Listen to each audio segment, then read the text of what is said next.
Վրացական երազանքի հիմնադիր եւ պատվավոր նախագահ 2012 թվականի հոկտեմբերի 1-ին տարած հաղթանակին անդրադարձել է ծավալուն տեքստով։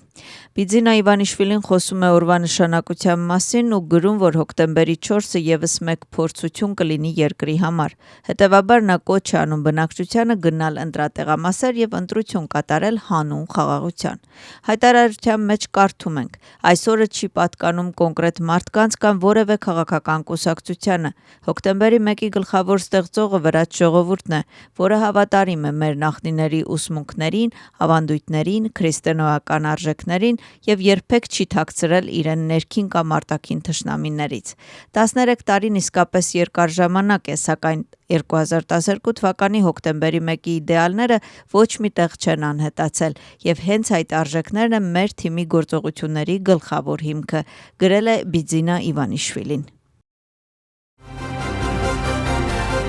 Վրաստանի տեղական ինքնակառավարման մարմինների ընտրությունների մնացել է 3 օր։ Ինչպես են քաղաքական կուսակցությունների սպասելիքներն ու ծրագրերը։ Կառավարության որոշ ընդդիմախոսներ խոսում են խաղաղ տապալման ծրագրի մասին։ Բացահայտվել են հոկտեմբերի 4-ի առաջին հրահանգները՝ խմբերով տեղաշարժվել մայրաքաղաքում եւ ականջի, խցաններ ու վազելին օգտագործել տեսախցիկների աշխատանքը խափանելու համար։ Ընդդիմության երկրորդ մասն էլ մտադիր է ընտրությունների միջոցով հաղթել վրացական երազանքին՝ դատապարտելով արմատական պլանները։ Գիրչին էլ կասկածներով է վերաբերում նախատեսված բողոքի ակցիային։ Գնահատականներ են արվում նաև իշխող թիմում։ Վրացական երազանքը զգուշացնում է իր ընդդիմախոսներին, որ օրենքի ցանկացած խախտումը կպատժվի օրենքով։ Նախատեսվող ընտրությունների վերաբերյալ խորհրդարանի նախագահը ելույթ ունեցավ բյուրոյի այսօրվա նիստում եւ հայտարարեց, որ Վրաստանը չի լինի փորձարարական տարածք բռնության հրահրման եւ ֆինանսավորման առումով եւ օրենքի ցանկացած խախտում կենթարկվի պատասխանատվության։ Նա նաեւ ուշադրություն հրավիրեց ընդդիմության կողմից հնարավոր սադրանքների եւ փորձերի վրա։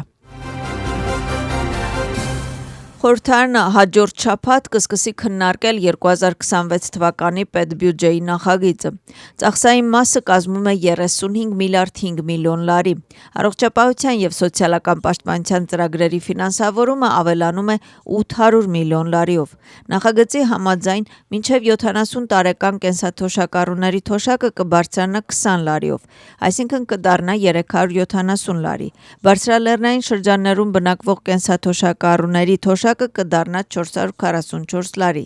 70-ն անց կենսաթոշակառուների թոշակը կավելանա 45 լարիով եւ կդառնա 495 լարի։ Լեռնային բնակավայրերում այն կդառնա 594 լարի։ Նախագծի համաձայն նախատեսվում է մինչև 18 տարեկան սահմանափակ կարողություններ ունեցող անձանց սոցիալական նպաստը ավելացնել 45 լարիով։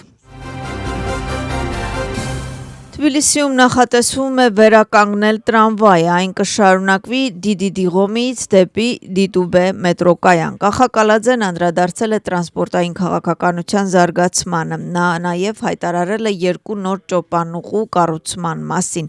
Նշել է, որ կկառուցվի Սարաջիշվիլիի մետրոկայանը եւ Ծովափնյա շրջանի կապող ճոպանուղի եւ Վազիսուբանիի եւ Իսանի մետրոկայանները կապող ճոպանուղին։ Սամգորիի եւ Վազիսուբանիի մետրոկայանները կապող հին ճոպանուղին կապամոնտաժվի եւ դրա փոխարեն կկառուցվի նոր ճոպանուղի։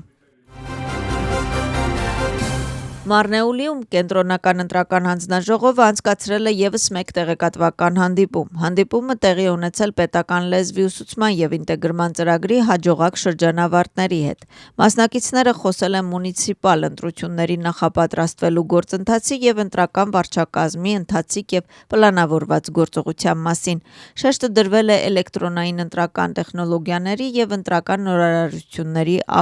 առավելությունների վրա։ Հանդիպումը տեղի ունեցել կենտրոնական ընտրական հանձնաժողովի եւ Զուրաբ Ժվանյայի անվան պետական կառավարման դպրոցի միջև ստորագրված փոխըմբռնման հուշագրի շրջանակներում։ Մասնակիցներին նաեւ վկայականներ են հանձնվել։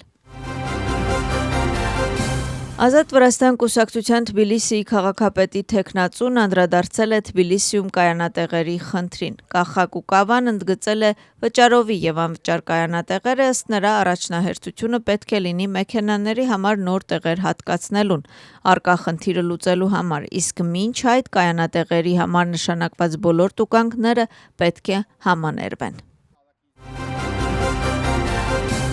Դանիայում Իրակլի Կոբախիձեն կմասնակցի Եվրոպական քաղաքական միության գագաթնաժողովին, որը տեղի կունենա Կոպենհագենում հոկտեմբերի 2-ին։ Վրաստանի կառավարության ղեկավարը կմասնակցի պանելային քննարկմանը։ Հիմնական թեման տնտեսական ուղղությունն է, չնայած ըստ վերջինիս, բացի առաջատար հարցերից, նա շեշտը կդնի նաև երկրի ազգային շահերի վրա։ ԱՄՆ-ի նախագահը ռազմական ղեկավարների հետ հանդիպման ժամանակ ասել է, որ պաշտոնավարման ընթացքում լուծել է 7 համաշխարհային հակամարտություն։ Դոնալդ Թրամփը մերձավոր արևելքի հակամարտությունը լուծելու կարողությունը համարում է ամենակարևոր նվաճումը։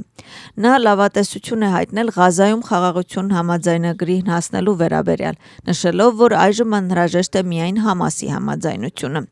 Թրամփը Ռուսաստան-Ուկրաինա պատերազմի լուծումը անվանել է ամենադժվար խնդիրը։ Նրա խոսքով Վլադիմիր Պուտինի եւ Վոլոդիմիր Զելենսկու հանդիպումը չափազանց կարևոր է։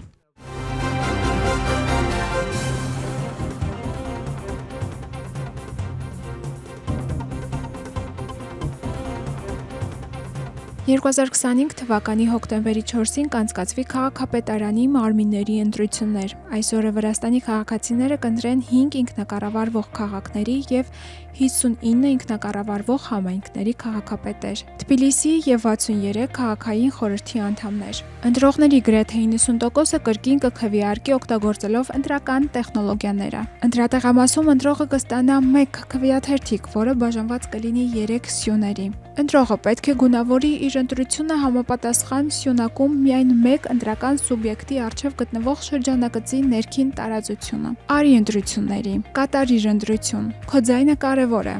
ԿՀ ընտրությունները ընդհանուր գործ է։